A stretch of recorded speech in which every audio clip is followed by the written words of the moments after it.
એ guys WhatsApp welcome back. બહુ દાડા પછી અમે બે જણા દેખાયા, રક્ષિતભા હું. આજે અમારા બે માટે બહુ જ મતલબ ખાસ તારીખ, કેમ કે આજ છે રક્ષિત કઈ તારીખ? 19 એપ્રિલ. અમારું 1 વર્ષ પૂરું થયું કેનેડામાં. એક્ઝેક્ટ 1 વર્ષ કેનેડામાં પૂરું થયું અમારા બેનું.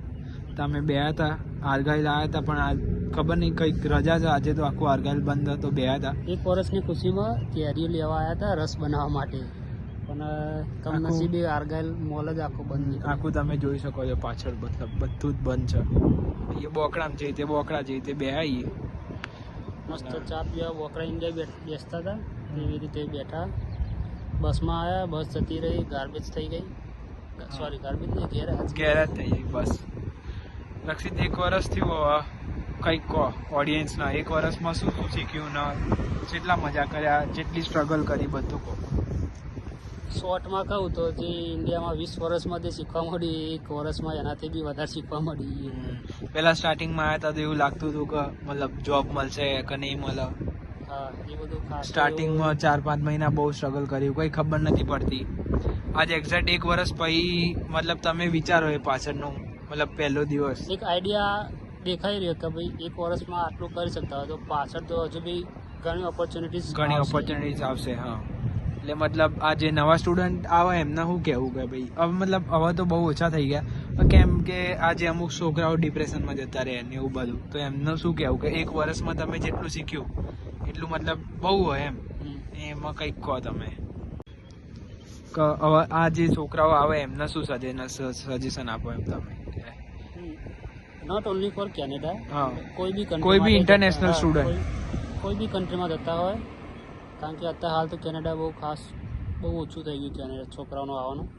પણ કોઈ બી બીજી કન્ટ્રીમાં જતા હોય તો જવું જોઈએ. કોઈ એવું જે હાઈપ બનાવી દીધી એટલી બધી કે ના જવું એવું કંઈ નહીં હોતું. બસ તમારા ઉપર ડિપેન્ડ છે કે તમારી મહેનત કરવાની તાકાત હોવી જોઈએ. બધા અહીંયા આવીને કમ્પેર કરતા હોય કે ઇન્ડિયા હું સારો હતો, અહીંયા આવીને હું આવું કરું. કંઈ એવું નહીં હોતું. થોડો ટાઈમ તો આપવો બી પડે કંઈક સારું. હા, તમે અહીંયા 0 થી ચાલુ કરો તો મતલબ 0 થી 1 આવતા વાર લાગે, 1 થી 2 ઉપર જતા વાર નહીં લાગતી. આપણે 1 વર્ષમાં 1 ઉપર આવ્યા હજુ. હા, ધીમે ધીમે બધું બરાબર. આજ કેરી લેવા આવ્યા હતા, એ પણ મેળ ના પડ્યો ને આજ 1 વર્ષ થતું હતું તો કેરીનો રસ બનાવતા ઘેર. કઈ નહીં, બ્રેડ પકોડા બનાવતા. બ્રેડ પકોડા, દાબેલીનો એ વિચાર હતો કે ઘેર જઈને દાબેલી નથી બનાવી 1 વર્ષમાં. બાકી બધું તો આપણે 1 વર્ષમાં ખાણીપીણીનું એ બહુ બધું આમ ટ્રાય કરી લીધું. જે પહેલા દાડા આવીને શું બનાવ્યું હતું રક્ષિત? આપણે મેગી બનાવી હતી, એ બી મતલબ ચેઈ બનાવતા હતા મેગી બી. અને 1 વર્ષમાં ઘણું બધું શીખ્યા. રોટલી નથી બનાવતા આવડતી, બધા ત્યાં ઇન્ડિયાથી કહે કે 2 મહિના પછી તો અમે જે ઈચ્છા થાય બનાવતા શીખી ગયા બધું. હા, મતલબ ઇન્ડિયાથી મતલબ લોકો કેવું કહે કે રોટલીનો લોટ બધીને મતલબ શીખીને જા, રોટલી બનાવતા શીખીને જા. અહીંયા બધું મોથા પડે ને તો શીખી જવાય બધું. એટલે આ થોડું મિની વ્લોગ જેવું થઈ જાય 3-4 મિનિટનું. એટલે આ અત્યારે એક બહુ દારથી ચેનલમાં વિડીયો નથી આવી, એટલે આ અપડેટ છે. મોન રક્ષિત આવ્યા હતા અને 1 વર્ષ એક્ઝેક્ટ થયું અમારે અહીંયા કેનેડા. એ બહુ મતલબ ભગવાનની બી દયા રહી. પહેલાં આવીને સ્ટાર્ટિંગમાં મંદિર જતા હતા, બધા જોડે કનેક્શન બનાવ્યા, બધું જ કર્યું મતલબ A to Z જોબ, કેમ કે અહીંયા આવ્યા પછી જોબ જ સૌથી મેન હોય. બાકી તો મતલબ આજુબાજુ કોલેજમાં બહુ બધું શીખવા મળ્યું. અને હવે હજુ બી આગળ ઘણું શીખવાનું બાકી. હા, હવે બ્રેક આવશે એટલે બ્રેકમાં તમારે આગળ કંઈક મતલબ સિરીઝનો મતલબ વિડીયોઝનો બી પ્લાન આગળ તો મતલબ બનાવીશું, તો એ બી તમને અપડેટ આલશું, બધું કરશું. હા, થોડા ટાઈમમાં બધા બિઝી થઈ ગયા હતા એટલે વિડીયોઝ નથી આવતી. બાકી ટ્રાય કરીશું આવે તો. બરાબર. બીજું કોઈ રક્ષિત તમારા દિલમાં કોઈક હોય કહેવા માટે, તો ઓડિયન્સ માટે તમાર પર્સનલ આટલું જ હતું? કેરી નહીં રસ નહીં ખાવા મળે, પહેલો રસ ખાવા જતા આપણે. સૌથી વધારે ફેવરેટ હતો. ઠંડીના 4 મહિના ચેવા રહે કહો? 4 મહિના તો બહુ હેવી હતા. સ્નો પડ્યો, મજા બી આવી. પહેલી વખત બધો સ્નો જોયો.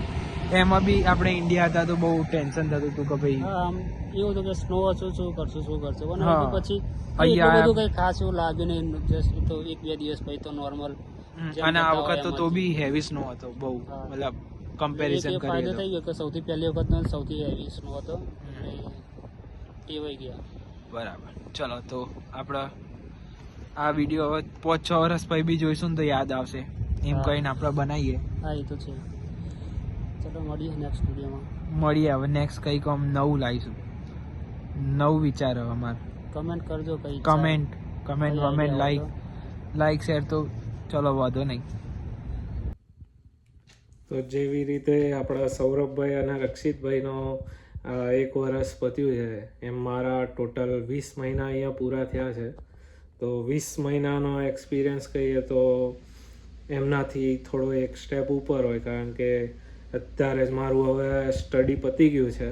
તો હવે જોઈએ આગળની પીઆરની જર્ની કેવી રહેશે, કારણ કે હવે પીઆર માટે મહેનત હવે આવશે કે હવે રિયલ ગેમ ચાલુ થશે. પીઆરની રિયલ ગેમ કેવી હોય છે, કેવી રીતે પીઆર લઈશું, થાય ના થાય એ બધું હવે બતાવવાનું ટ્રાય કરીશું. અત્યારે 4-5 મહિના થોડું બિઝી થઈ ગયા હતા અને થોડા અપ્સ એન્ડ ડાઉન્સ થયા હતા, તો એના લીધે વિડીયો નહોતો આવ્યો. પણ હવે રોજ ટ્રાય કરીશું કે વિડીયો આવશે. રોજ તો નહીં પણ અઠવાડિયામાં એકવાર ટ્રાય કરીશું કે વિડીયો આવશે.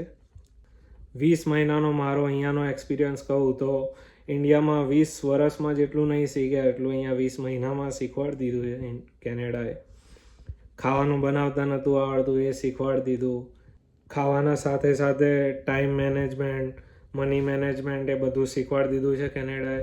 હવે આગળ પીઆર કેવી રીતે લેતા, શું શું કરાવડાવે છે અમારી જોડે એ જોઈ લઈએ આગળ. અને નેક્સ્ટ વીક એક હોળીનો પ્રોગ્રામ છે. અહીંયા થોડી મોડી હોળી છે ઠંડીના લીધે, તો હોળી છે નેક્સ્ટ વીક, તો એનો વિડીયો પાક્કું આવશે અને હોળીમાં અમે કેવી મજા કરીએ છીએ એ તમને બતાવીશું. ચલો મળીએ. જય માતાજી.